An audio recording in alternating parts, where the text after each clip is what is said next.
Keeping It Green. I'm your host, Debbie Klughers, and we are on our way to the Riverhead Foundation for Marine Research and Preservation, located in beautiful downtown Riverhead, New York. We're going to go there today and learn about what the Riverhead Foundation does.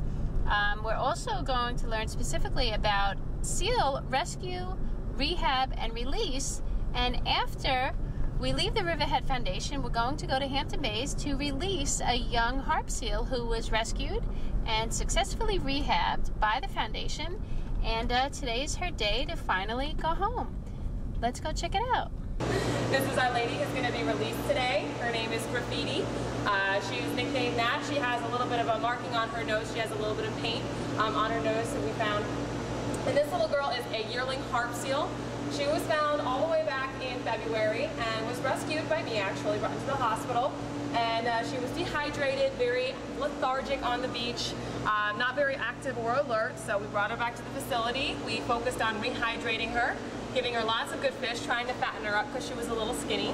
And at this point in time, nearly 2 months later, she's doing very well, very active, very alert. She actually calls out all day long in her tank. She just makes these noises and vocalizes, which is, it's definitely a behavior of young harp seals, very active animals. So we do things sometimes, we put in enrichment devices in their tanks, balls and hoops and things to keep them active and stimulated. As she's ready to go today, we're pretty excited. We're going to tag her with a flipper tag so she'll be identifiable in the wild. And we're going to release her in Hampton Bays and hopefully see that she doesn't come back to our facility anytime soon, and hopefully makes her way in the wild and just very well on her own.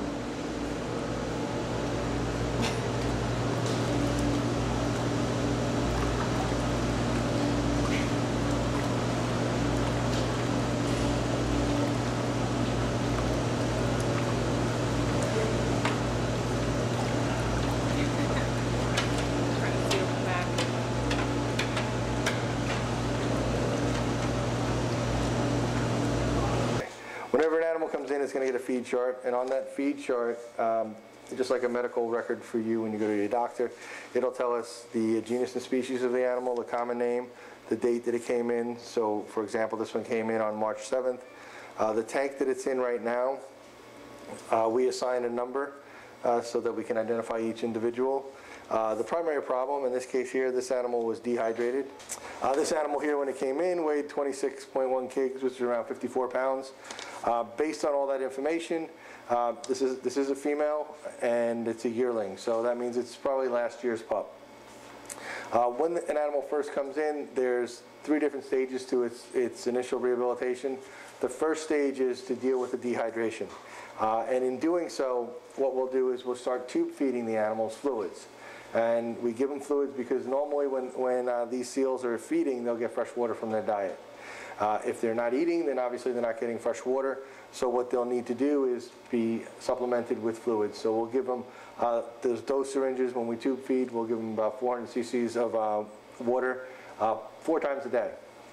And then what we'll do is we'll progress to a fish slurry, which is the second stage, which gives them a little bit more nutrients in that, puts a little bit more food into their stomach, and we make sure that they can keep that down and they don't have any problems with dealing with that.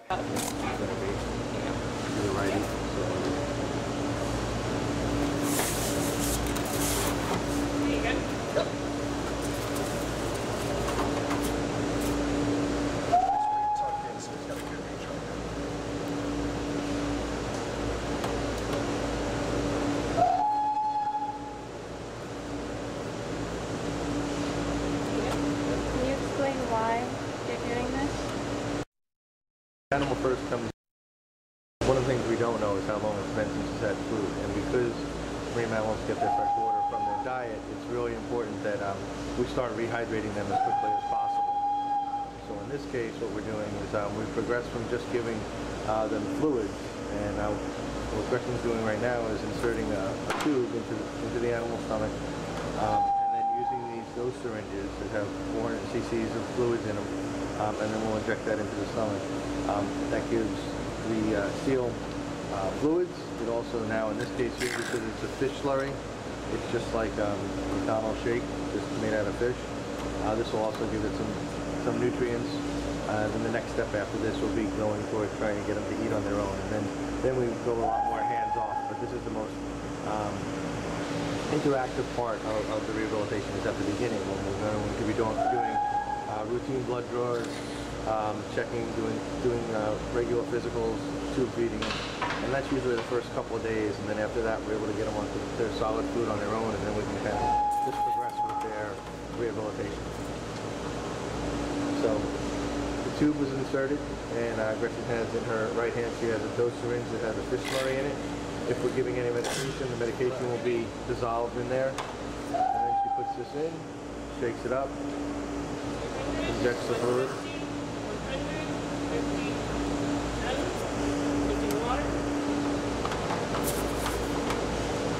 Quick? It's relatively quick, yes.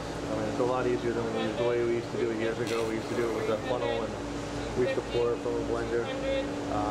We actually even use a meat grinder to grind up the fish, so it makes it a lot more efficient. This is what enables us to handle a large number of animals at any given time. During busy season, we can have, as many as 8 or 10 animals that are being treated like this. We'll do this 4 times a day. This animal received 300 water. We just put the tray down, and then I'll assist you with the animal. Okay, now we're ready. Let's put him into the water. Turn around.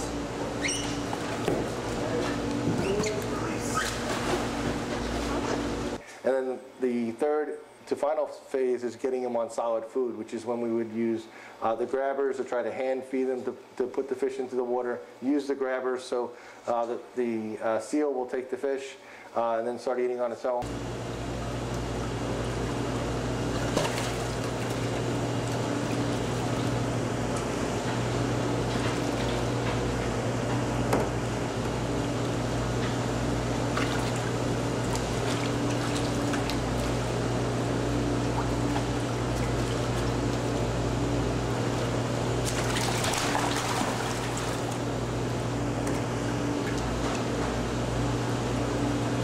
And then the final phase is when we can just throw the fish in and they just eat the normal feed on their own. That's really where we want to be. That'll usually take about 3 days to get to that point.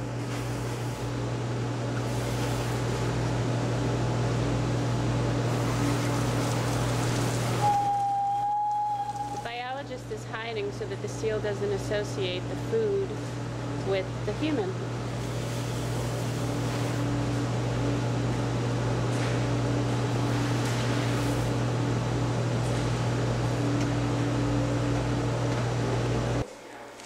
For every one of these animals that we see here for our feed chart, we have different classifications. We can see on the right here we have seal pox, which are animals that have seal pox. That's like chicken pox for us.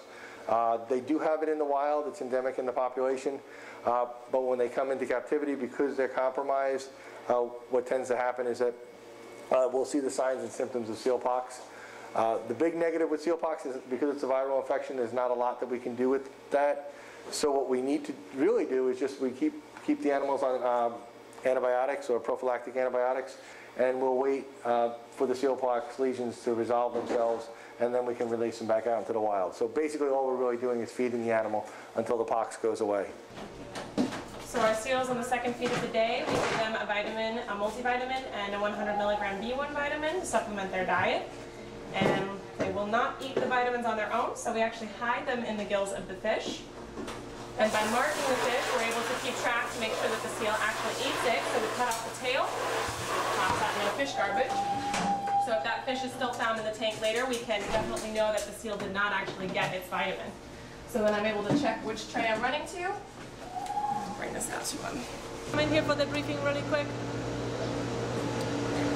So what we're going to do is we're going to go to tank 4. You're going to scoop the seal from the tank. I'm going to then help you get up on the tank and then bring the seal in the net. We're going to get him into the room. All we have to do is just get his weight, get his length, and get his girth. We already did his blood work and blubber thickness and everything the other day.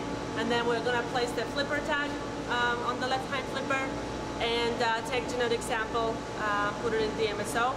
We have the cage ready outside, and the cage has ice in it, correct? Yep. Okay, and then we're just going to put him in the cage and load him on the truck. Got it. So hopefully it's not going to take more than about 5 minutes or so. We're working with the 8.